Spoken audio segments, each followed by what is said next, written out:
உங்களுக்கு தெரியுமா அமாவாசை பௌர்ணமி எப்படி உருவானது என்று? இந்த கதையில் நாம் அதை பார்ப்போம். ஒரு நாள் இரவு முத்துச்சுடர் போல் நிலா ஒளி ஒளித்திருந்தது. அப்பொழுது விநாயகர் அவரோட வாகனமான மூஷிகத்துடன் சொர்க்கத்தை சுற்றி வந்தார்.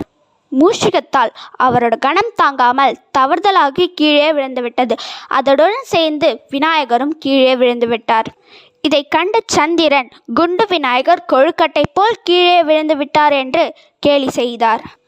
இதை கேட்ட விநாயகர் மிகவும் கோபமடைந்து, இந்த ஒளியால் தானே நீ என்னை கிண்டல் செய்கிறாய், இனிமேல் நீ ஒலிக்க மாட்டாய் என்று சாபம் அளிக்கிறார். அதற்கு சந்திரன், என்னை மன்னித்து விடுங்கள் என்று கெஞ்சினார். அதற்கு விநாயகர், நான் கொடுத்த சாபத்தை முழுசாக பெறமாட்டேன் என்று கூறினார்.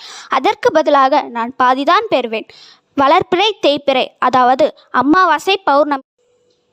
அமாவாசை அன்று நீ ஒலிக்க மாட்டாய், இதுவே பௌர்ணமி அன்று நீ மிகவும் ஒலித்திருவாய் என்று கூறினார்.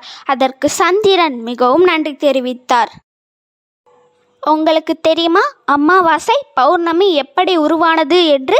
இந்த கதையில் நாம் அதை பார்ப்போம். ஒரு நாள் இரவு முத்துச்சுடர் போல் நிலா ஒளி ஒளித்திருந்தது. அப்பொழுது விநாயகர் அவரோட வாகனமான மூஷிகத்துடன் சொர்க்கத்தை சுற்றி வந்தார். மூஷிகத்தால் அவரோட கணம் தாங்காமல் தவறுதலாகி கீழே விழுந்துவிட்டது. அதனுடன் சேர்ந்து விநாயகரும் கீழே விழுந்துவிட்டார். இதை கண்ட சந்திரன், குண்டு விநாயகர் கொழுக்கட்டை போல் கீழே விழுந்து விட்டார் என்று கேலி செய்தார்.